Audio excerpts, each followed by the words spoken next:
Good morning, everyone. Good evening, good afternoon, wherever you are, and welcome to this week's Weekly Energy Boost. My name is Elisheva, and I'm here this morning with David. Hello. And we are so excited to talk about the sexiest of topics with you this week, how to be humble. And if you're joining us for the first time or if you're new to the show, Weekly Energy Boost is what we like to call a spiritual weather forecast. I mean, before people check out, that's not just what we're talking about. No, it's going to be sexy. Don't worry. It's going to be very good. It's going to be good. Don't worry. We're laughing because nobody really wants to be humble, but there's a lot of secrets from the wisdom of Kabbalah that teach us how to manage our energy in such a way that we get more of what we want, but not by strong-arming it. And that's really the essence of this week's energy. We prepare for the show every week by looking into the wisdom of Kabbalah and distilling what we can find as far as the best advice, the best anecdotes, the best secrets to not only help you navigate through the coming week, but to use the wisdom of this week to navigate your entire life. And we try to do that through practical examples. Your comments on Facebook help us do that. So let us know what you're thinking, what you're going through. Your comments drive our conversation. Exactly. And if you're not watching live, right, you can continue to put your comments and questions in the post. But I want to remind everybody, you don't have to look for us on Facebook. You can find us and subscribe on iTunes, Spotify, Castbox, Stitcher, Google Play, and iHeartRadio. We're also on the Kabbalah Center's YouTube channel, so you can always go back if you know people who aren't on social media, aren't social media savvy. YouTube is pretty user-friendly, and it's easy to share those links. So David and I were talking in the car, and we agreed, most people don't want to learn how to be humble. That sounds like, by default, a humiliating process. We're not talking about it bringing or inviting humiliation per se. It's more of an attitude shift. And this week, just to set the backdrop, we're still in the month of Leo. We have another little less than 2 weeks left of the month of Leo. The new moon of Virgo is next weekend. And Leos, we love them. Their signature quality is they tend to be proud, right? You think about Leo, the symbol that represents Leo is the lion. The lion, a group of lions, is called a pride. That is not a coincidence. Oh, that's interesting. You never thought about that? No, I didn't. Simba's pride. And the purpose or the reason that we look at that is because all of us, even if you're not a Leo, according to Kabbalah, the influence of the energy of this month is going to make us all a little leonine. So that can show up as making us a little bit more proud and arrogant, and I deserve more respect, I deserve more recognition. And that's why built into this month is this weekly energy of resist that. Don't go there, because that's a trap. Why is it a trap? So let's get into a couple points that we spoke about. Number one, every time, part of it is, what is pride? Pride is every time I'm taking things personally and I'm focusing on the small stuff. Like how I feel at this moment, how I'm being treated at this moment. Usually it centers around a lot of fear. So pride causes you to be stuck. Pride causes energy not to flow. I think we spoke about it before. Are you a swamp or a river, right? Like, do you want to be a swamp? Swamp consciousness is I hold on to stuff. That's what a swamp does. It collects. It becomes stagnant. The bacteria starts to accumulate. So and eloquent. If any one of us is really holding on to something, a grudge, a need for an apology, why isn't this happening to me? This is not fair. When is my career going to change? When is an opportunity going to happen for me? You're a swamp. Because you're holding on to something and it collects bacteria. If you hold on for something for more than a couple hours, all right, food safety. I remember one time we went to Mexico and we stayed at a hotel for somebody's wedding, and after they brought the breakfast out to the room where the groom was. It was a suite, and they brought this lavish breakfast out, and within 2 to 3 hours, a host of people came in and just cleaned it all up. I'm like, we're not done eating. They said, food safety, sir. Anything that stays out for longer than 3 hours starts to create bacteria and mold. We have to clean it up now. If you want more breakfast, we'll bring out another spread for you. Wow. So really what happens is every time we're holding on to something, a negative thought, a negative experience, we haven't resolved something from our past, By the way, it starts to create bacteria in our soul. It can also be holding on to the past. Holding on to something good you did. I'm saying like reminiscing, holding on to my heyday 20 years ago when I was the best, in the company, or my love life was the best it ever was, or I looked the best I ever did. Holding on to the past in that way also prevents you from going forward and receiving more. Right. There's a funny Saturday Night Live skit which shows Neil Armstrong sitting in front of the computer. Watching the video. One small step for man. And he just keeps rewinding it. And the whole skit is just him rewinding it, listening to it, and rewinding it, listening to it, which is kind of funny, right? So we do that. When we look at photos, when we kind of, hold on to stuff, memorabilia. We were talking about this last week, the book that you were reading that, you remember which book? The friendship book about how you replay a negative memory because it's a way for you to stay close to that person. Right. It's maybe we should even though you hate that person. Yeah. So even if you are upset with someone or a relationship or an ex, someone who's hurt you, a boss, or when you are hurt and you know that this relationship isn't good for you, part of you still doesn't want to leave it. So a way you can stay close to that person is by thinking about the negative stuff of that person. So it's a way of staying close. It's a weird human habit to do that, to rehash, to relive, to remember the words that were said or where you were or what that feeling was. And it actually does the opposite of what you want it to do. You want to let it go. Right. Maybe, the painful relationship, but at the same time you keep it stuck. The suckers are still stuck to you when you're rehashing even the negative. Right. So the idea, and part of in Kabbalah, we learn that the creator's name, right? I'm not going to go too deep here, but the creator's name represents the past, present, and future, right? The name, the tetragrammaton name of the creator, which represents very powerful energy. This is the creator for the whole world, universal good energy. Basically, how do you know you're connected to the creator? That you believe the past was good, you believe it was good, it is good, and it will be good. That's how you know you're connected to the light.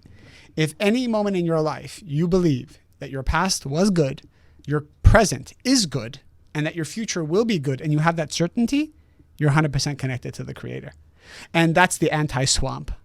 Swamp, we're all collecting bacteria and mold right now. We leave food out, it starts to collect mold. The bacteria start to feed. And there's a reason why in the physical world it's like that. In the spiritual world, it's the same thing. So we are allowed to have negative thoughts. We are allowed to have negative emotions and experiences. It's just that we have to refrigerate them. We have to put them in a safe environment, which means we have to work on them. We have to be striving to overcome Consume them when they're fresh and then let them pass. Exactly. Yeah, no, really. So that's something that all of us can kind of just tap into for a moment. What are we holding on to? What are we holding on to that we know we can freshen by letting go? Let's resolve it. Let's at least have a desire to resolve it. That's already putting it in the fridge. That's already stopping the mold growth by saying, I want to heal this thing. I want to fix this relationship. I want to fix what's going on with my boss. Because people don't leave companies. People leave bosses, right? Have you heard that before? People don't leave. When you want to quit your job, it's not because you don't like the company. It's usually because you don't like the person you're working for, or you don't like the people that are around you in your environment. Most companies can only be successful if they have a good product and they have a good business model. So it's not the company you want to leave. It's the people you want to leave. We have to resolve all that and not to let that mold, that spiritual mold grow inside of our body. So that's the first step, swamp or river. And part of that is also giving, right? When we hold on to stuff, when we hold on to, physical things. Yeah. It's good to clean out your closet. What's her name? Marie Kondo. Yeah. We had a whole show about her. We had a whole show about her, right? No, but I think that one of the interesting, I know that obviously if you've been listening to the show for a long time, you know I have children at home. And yesterday I took my kids to see Angry Birds. Oh, okay. Angry Birds 2. It was awesome, first of all. Okay, if you're looking for a good time, even if you are an adult with no children to take with you, go and see it. There's the main character. We see in the movie, and from the previous movie, you remember it as well. If you saw it, he is a hero. He is the lone soldier. He wants to save everybody, and all of his self-worth is wrapped up into that. Okay. And you see throughout the movie, they all by myself. That music plays, and you see a montage of moments in his life where he's been alone and left out, and nobody wants to look at him. And then he's created this other persona with such a. I wish we could use it in the classes, the clip, because he's overcompensating by being the hero of the island, and now he's so valued, and everybody wants to be him, and the kids are dressing up like him, and it's really cute. By the end of the movie, this is not giving it away at all, I promise. He learns to be a team player. And what happens is they love him even more because he calls out his team and he says, I'd love to take all the credit, but these people also did what they did. Beautiful. And then everybody loves him even more. And that idea of letting go, first of all, he has to let go of the old movie of poor me, nobody loves me. And second of all, really embracing, I need everybody else. And to me, that's really what this week is about. It's not about, it is about, you have to, in order to be that person, and I'm using that as an illustration, obviously I mean it in a much bigger way, he needed to let go of that old story of nobody loves me, I'm all alone, I'm left out, I'm worthless, in order to embrace his inner hero. And then to go to his next level, he needed to share the spotlight with everybody else, which actually elevated him even higher. This week's energy, and we learn it from what's written in the Zohar, we learn it from even the biblical portion. If you stick to your mission, if you stay in your lane, you will have the maximum blessings you can have. We start to lose our blessings when we focus on what's going on with other people. We look in the rear view mirror. We're not focused on how we're getting ahead on our path. And that's the balance between it's all about me and I have to control it and strong arm it and force it and make sure people know what I'm doing and where I've been and how I'm doing it. And I know that I'm here to reveal the maximum light of my soul. And I'm trusting, like you said, that I've done it in the past, I'm doing it right now, and I'm going to do it in the future. Here's another swamp consciousness based on what Elisheva said. If whatever you're doing in your life, you're doing it because you want to be better than other people, that's swamp consciousness. If you're doing it because you want to be the best version of yourself, now you're a river. Because every time you're trying to be better than somebody else, right? Just that whole idea, a better wedding. We're just talking about that. A better outdoing the last one. Yeah, right. The idea is if you want to outdo anybody, you're a taker. If you want to be the best version of yourself, you're a channel. You're a river. You're fresh. You flow. So it's a slight tweak in consciousness. It's not about the actions. It's more about the intentions.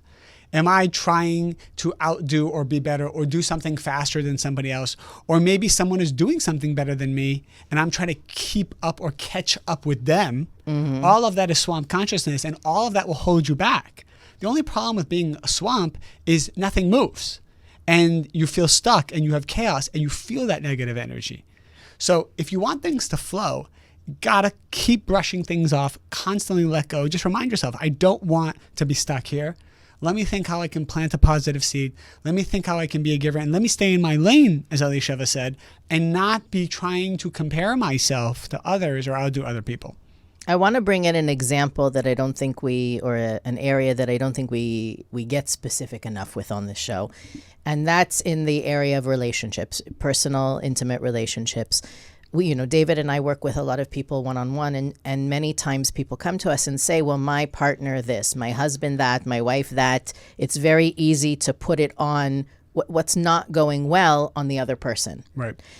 There is a huge opportunity for us this week to be accountable for our part. And often I tell people, listen, a relationship is 50-50. You can only take responsibility for your 50%, but you have to take 100% responsibility for it. You're not to blame 100%, but you need to take responsibility 100%. Right. So in doing that, I feel that one of the biggest missed opportunity in most relationships is that people forget they're on the same team. They got together because they're better together than they are apart. I like that. And at some point in the relationship, many people end up at odds with one another. Blame, hurt, feeling not heard, not listened to, and the complaints are usually valid, right? I do have to say that rarely is somebody coming so out of left field that every comment or criticism they have is completely baseless. It's usually rooted in some degree of truth, but because there's so much attachment to what he said, what he did, the way she manipulated or whatever didn't go right, the ability to see what's actually going on is completely clouded. And I think that's important for everybody to know. If you have a relationship that you're having a hard time with, or there's separation or chaos between the two of you, reminding yourself that spiritually you're on the same team. And it doesn't have to just even be an intimate relationship. If there's someone you're at odds with, in the big picture of life, from a soul's point of view, you're on the same team. And when you start thinking about that way, you start to have a different consciousness. We all think we're against each other. We all think that this person is taking away my share. Doesn't exist spiritually. No one can take what's yours. No one can take your resources. No one can take your soulmate. No one can take your relationship. So to constantly remind yourself, all right, at least here's a good starting point. I'm on the same team with this person. Now, being that we're on the same team, now they may not treat you that way. That's fine. But you should treat it as if it's teamwork. And you may, that doesn't mean that, again, you're going to be a doormat or you're going to lose yourself. But that doesn't mean that. The team outlook helps, because if you really felt that they were on your team, wouldn't you want to bring out the best in them? Wouldn't you want to see, look, I was also an elementary school teacher, and you can tell a child, you did that wrong, or you can tell a child how great they are and how they can do what they are already great at better. Mm-hmm. I highly recommend that approach for relationships with adults. That is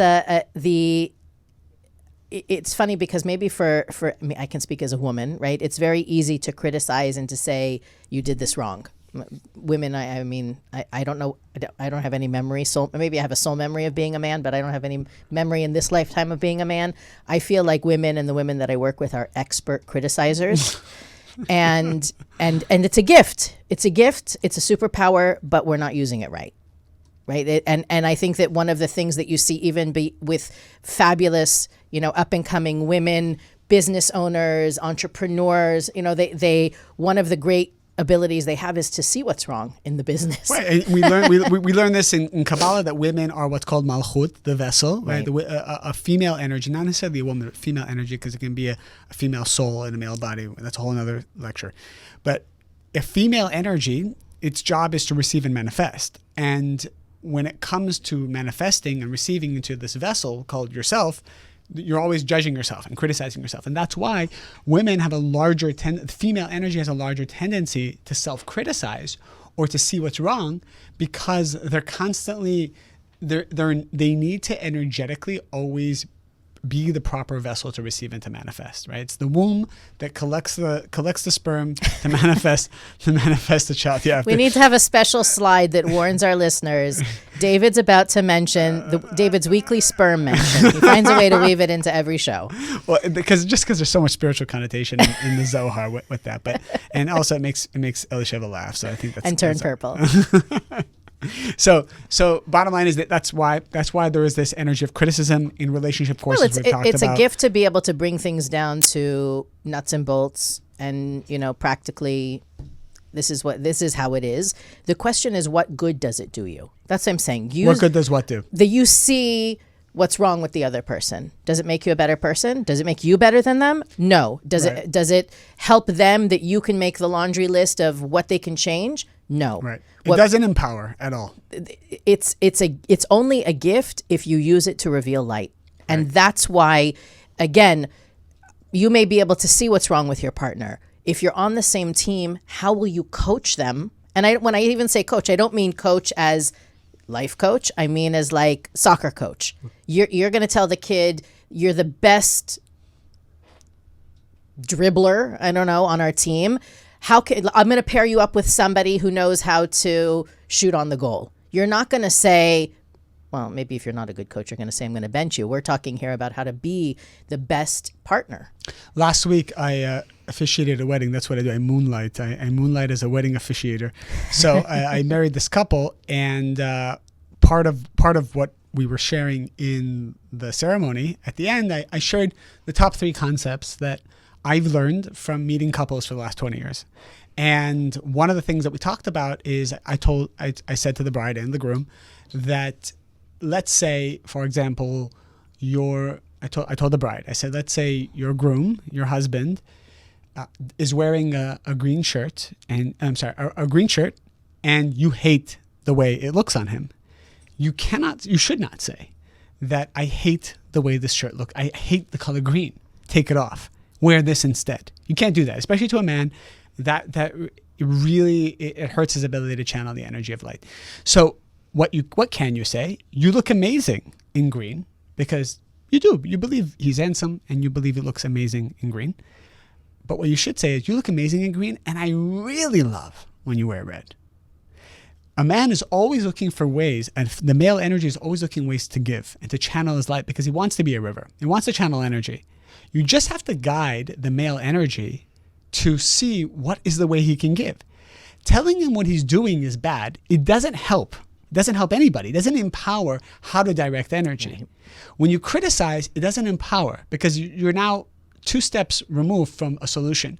Saying what you love is the best way to get anybody, but especially the male energy, to do anything. Well, but I love when you That's an XYZ. Example of using your superpower. Exactly. That if you have the ability, and you may run a business and you see what your salespeople are doing wrong. You may be a school teacher. You may be a nutritionist and you see what your clients are doing wrong. Right. Are you going to use your superpower to make them feel worthless?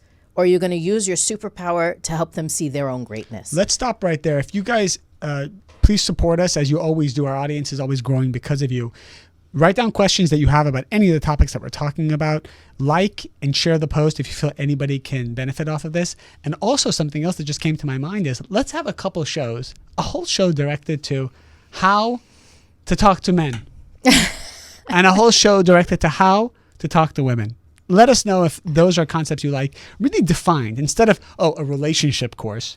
Why don't we go laser focused? It's not proactive confrontation season. No, it's not proactive, but just we're going to have 80 shows on that too. How many of you would like to know just how to talk to men? We can have a whole show about how to talk to men. Examples of what to do, examples of what not to do. People can write down maybe solutions and suggestions of what's worked for them, and we can give the spiritual perspective of not how only that works. But feel free to use us as messengers, right? We have talk to your husband or wife. Okay, that too. But it's sometimes easier to get the message from somebody who's not attached, not involved. So it doesn't matter if it's this show. You can go through on any of the podcasts, or I think that's the easiest way to see it. If you go to the podcast library, you can see all the topics. If you know somebody who needs a message, and you're not getting through to them, use us. Share the show, whatever way you find best, but find a way to give, get it out there without having to be the one that drops the bomb, so to speak. Right. I do it all the time with students. I use my colleagues' classes to give them messages that I don't feel I'm getting right. What doesn't work is when you leave the Power of Kabbalah book in the toilet, hoping your husband will read it and completely become a brand new husband. That one doesn't. No attachment. Too much agenda there. Well, I think that there's a few other opportunities that will probably come up this week that we can bring light to, so to speak. Let's give more secrets to our audience. Well, maybe, I also want to hear from you guys. Where do you find it hard to be humble, hard to lower yourself, hard not to use that superpower, the criticism superpower?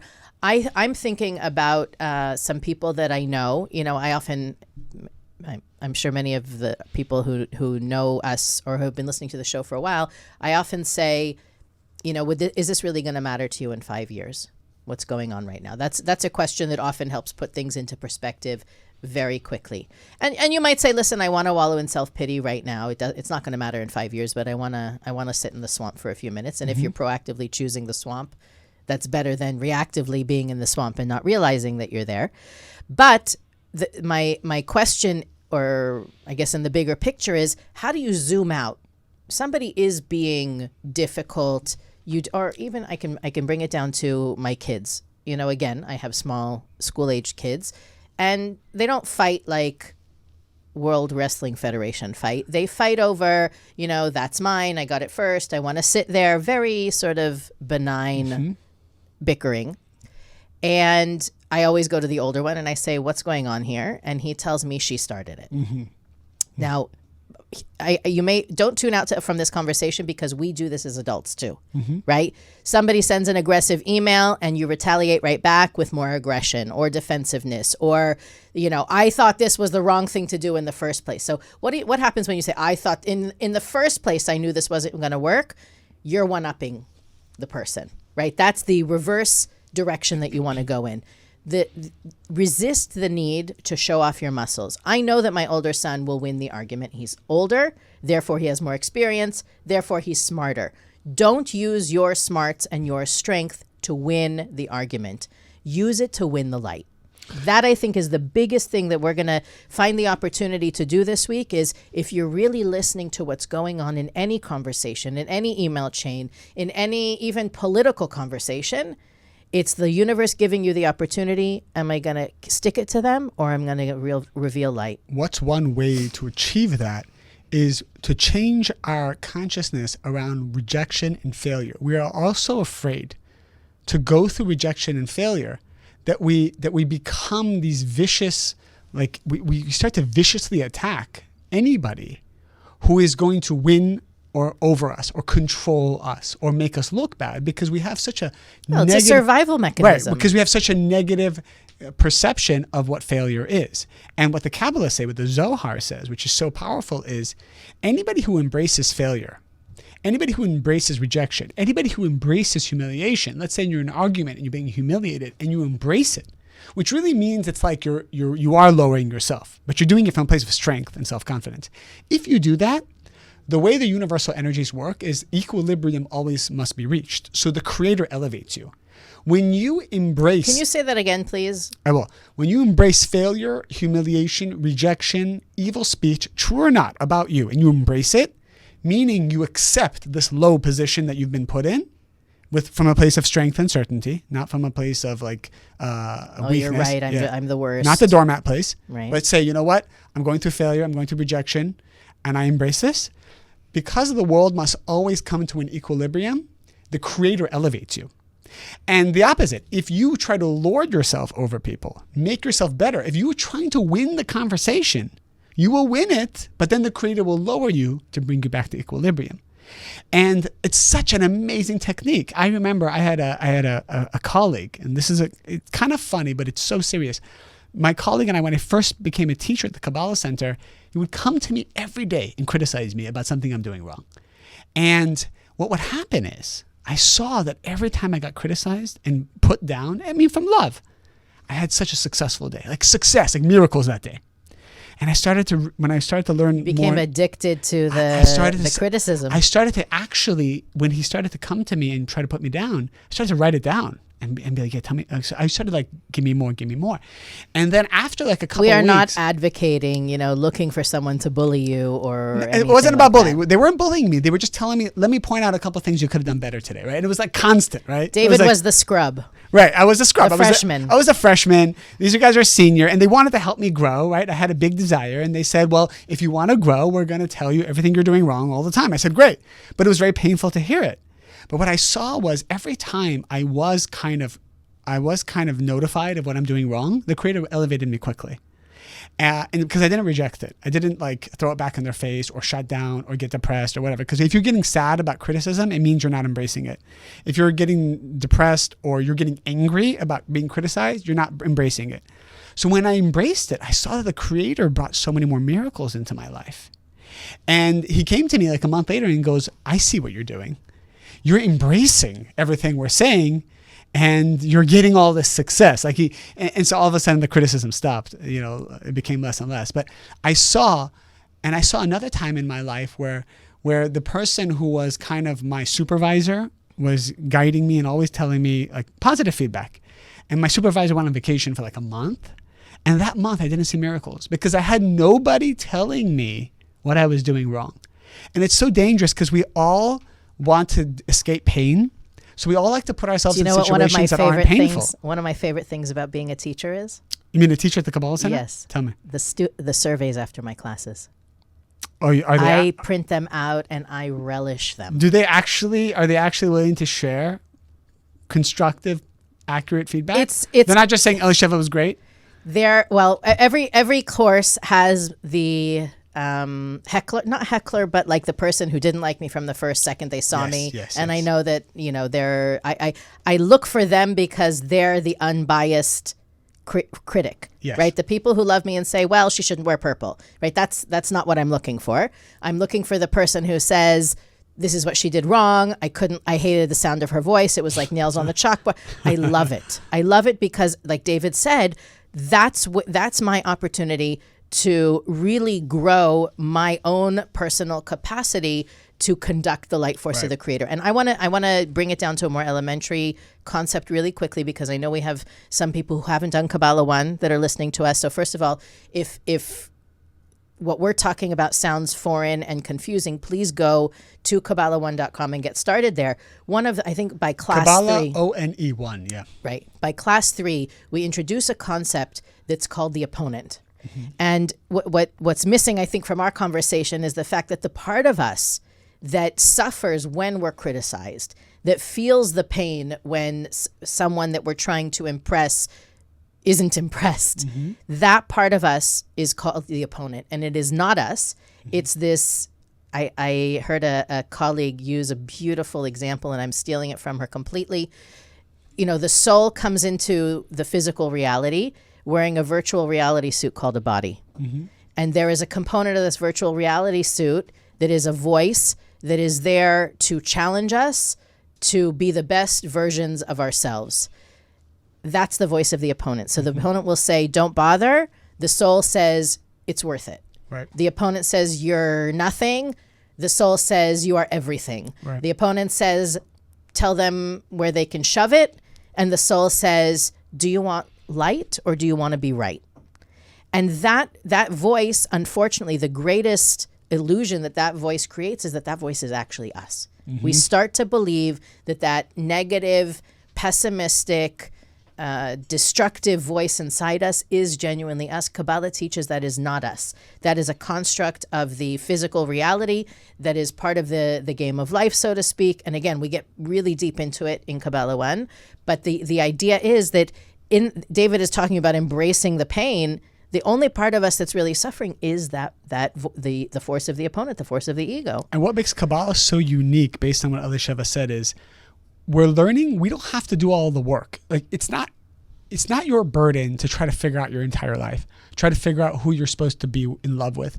To figure out how you're going to have financial freedom. That's not your burden. What we're learning in Kabbalah is, as long as you follow the spiritual laws, the universal energy that we call the Creator, some people call God, the light force, whatever it is, this positive force immediately enters your vessel and your soul and elevates you and starts to bring the miracles to you. That's your job. Your job every day is to focus on how can I tap into that energy? How can I become a vessel for that energy? So when we learn about humility, we're not learning about something nice, that it's good to be in society a humble person. We're learning if I can embrace pain, if I can embrace rejection, if I can embrace failure and have a positive attitude about it, I become the vessel for miracles. If I can learn to not have the intention of being better than other people or keeping up with the Joneses or whatever, but instead saying, I want to be the best version of myself, how can I push through? I become a good vessel for miracles. And it's all about becoming that vessel. Stop being a swamp. Stop holding on to your negativity. Just stop it, because it's not serving you. The opponent makes you believe that it will give you energy. If you can hold on to these negative thoughts, you will have more energy. You'll be vindicated. That's a lie. Yeah. That's a lie. And we're all afraid to let go of that person. We all have that person that we know. Keeping score is also a big one for the opponent. Keeping score, what they did, how they hurt me. Not fair. What was the date and time of the last time they undermined me? Let it go. You got to delete your memory. You got to have that brain that just, it comes in and it goes out.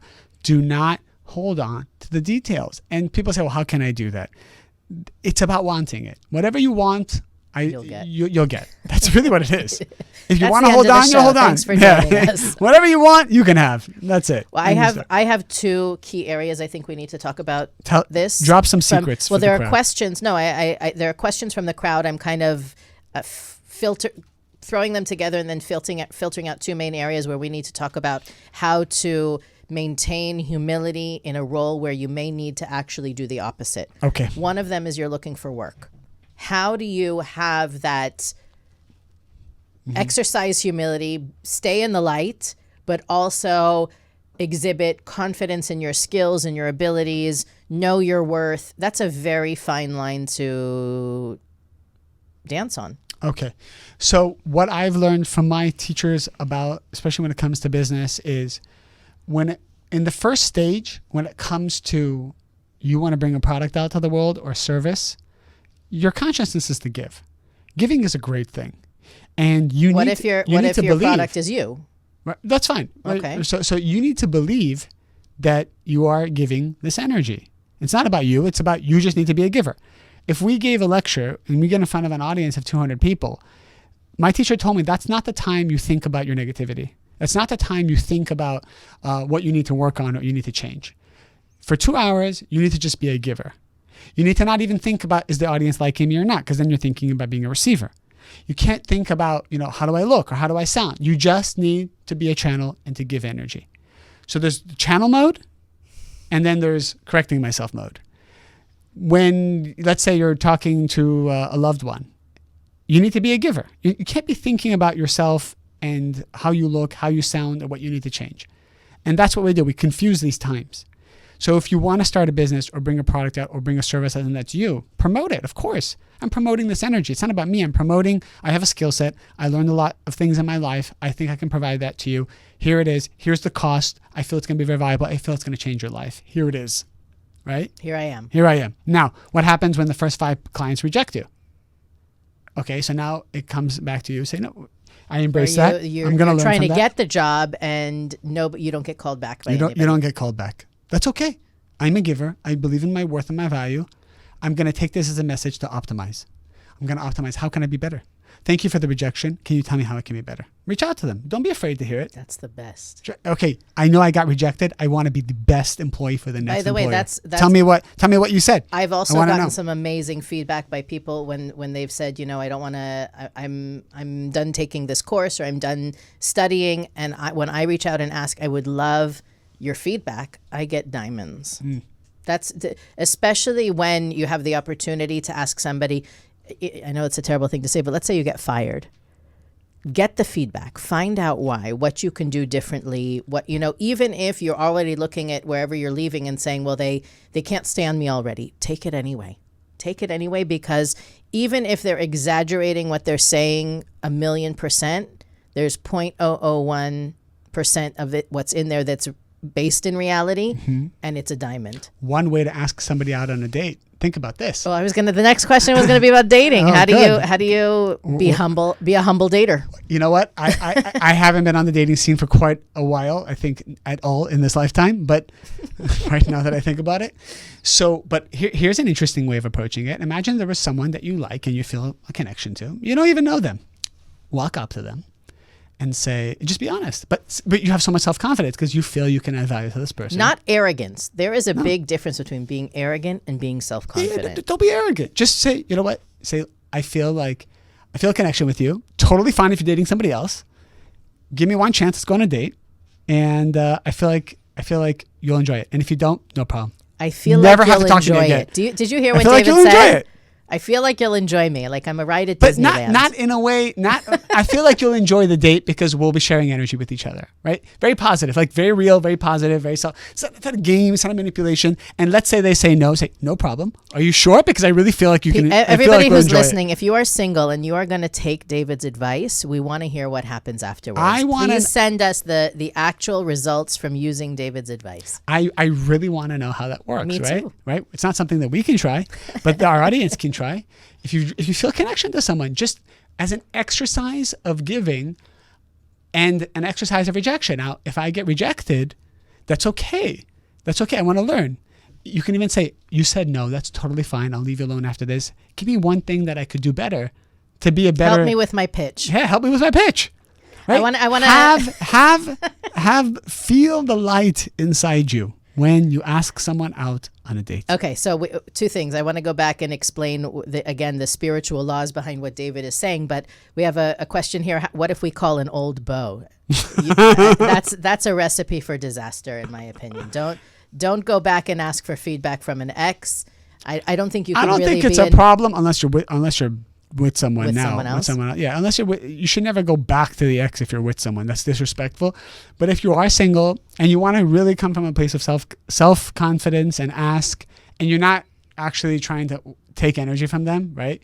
Because you might be saying, "Oh, what can I change? I'm doing a spiritual exercise." Maybe but do you an secretly want to anonymous take energy survey. from them. Maybe send an anonymous survey to all of your exes and see what the metrics are, what you get back from that. That could be good. No, the reason the reason I wanted to interrupt you was because the part of what, if you are honest with yourself, and some of you may have to go back 20, 30, 40 years to remember, anytime when we're single and we go, let's say you go to a party and there's a possibility you might meet somebody, you go to a bar, a club, and you're scanning the crowd, who's out there.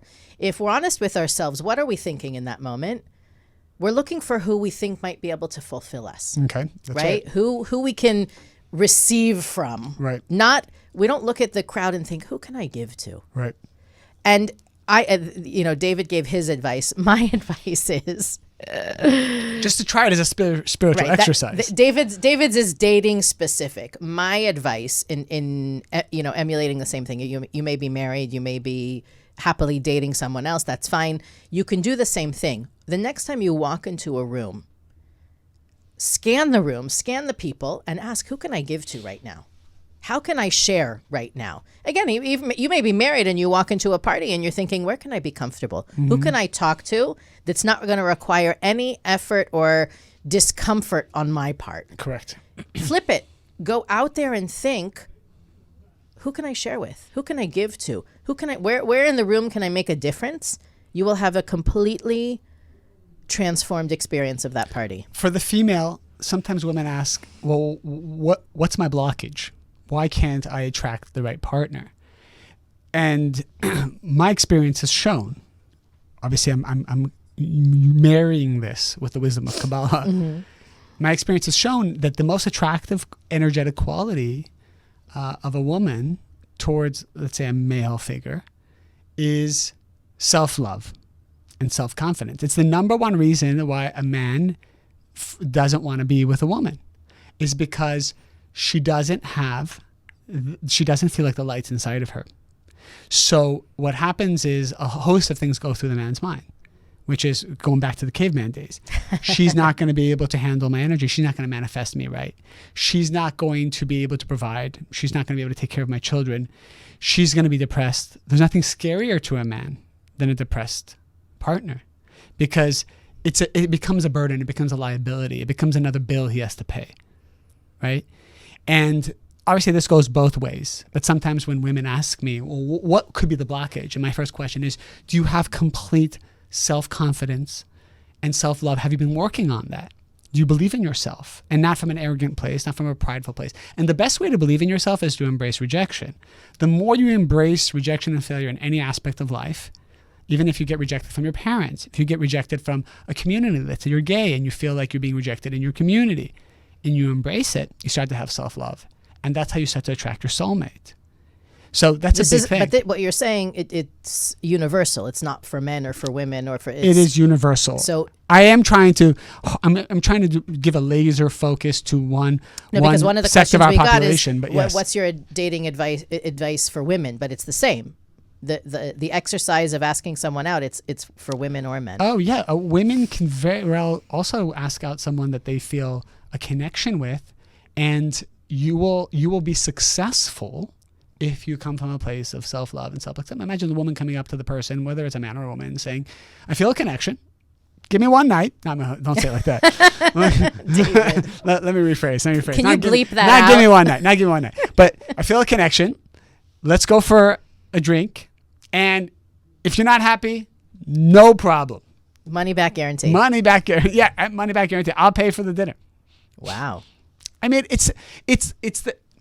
What are people attracted to? The light of the Creator. Right, but that's the bottom line. This is, I think, that again, that fine distinguish or discernment between the conventional perspective between pride and humility and the Kabbalistic one.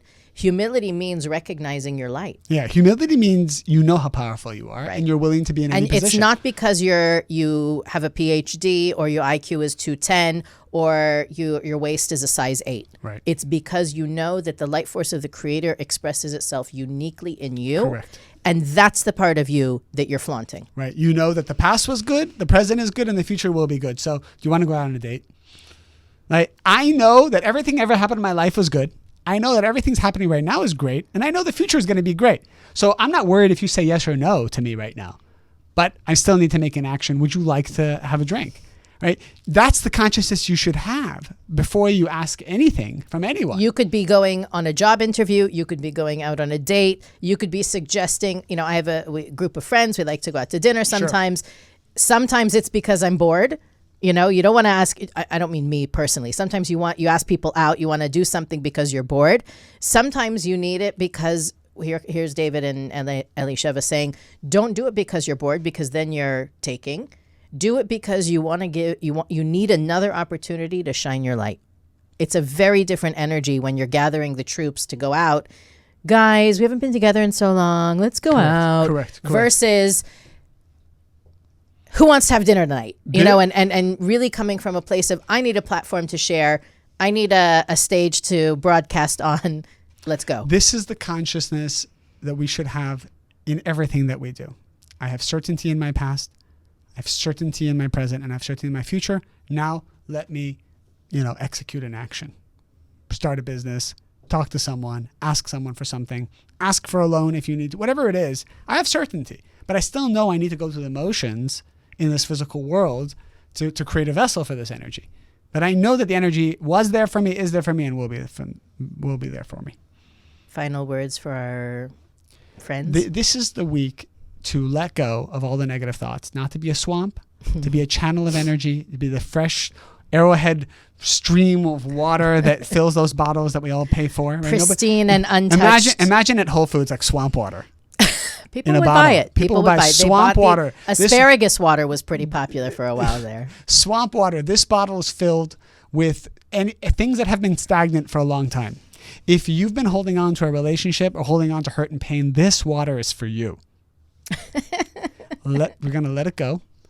If you're waiting for something new to come in, something new can only come in if you let something go. Got to let it go. Let the swamp go. Just let it go. And this is the week that we'll get the strength, the support, and the energy to do that. And that's what real humility is. Humility is self-confidence, self-love, and being okay with rejection, humiliation, or pain. To me, humility is being proud of the unique way the light expresses itself through me. Mm-hmm. So it doesn't matter if you got the PhD or not. You have something to share. You have a unique spark of the light that only you can reveal, right? So whether you get the job or not, that's a whole other conversation. But it's not only one of us can have the job and I better get it. Correct. You want the job that's for you. You don't want someone else's job just because you strong-armed or you manipulated your way into the relationship, into the job, into the apartment, or whatever it is. Correct. Our audience is growing because of you. Please share, comment throughout the week. We'll respond to you, and can tune in every week. We're also where? iTunes, Spotify, iHeartRadio, Google Play, Castbox, and Stitcher. Share the show. I think that's where I had a conversation with a longtime student the other day, and she said to me, the best thing the Kabbalah Center ever put together was this show, because it really is something that I am excited and proud to share with people when they ask me about my spiritual path. So keep sharing. You never know how, somebody's going to remember only 3 minutes of what we said and how much impact that 3 minutes is going to have. Keep writing your comments, questions. If you don't want to put them publicly, you can always email us at energyboost@kabbalah.com. Have a fabulous week, everybody, and we'll see you next Monday on the Weekly Energy Boost.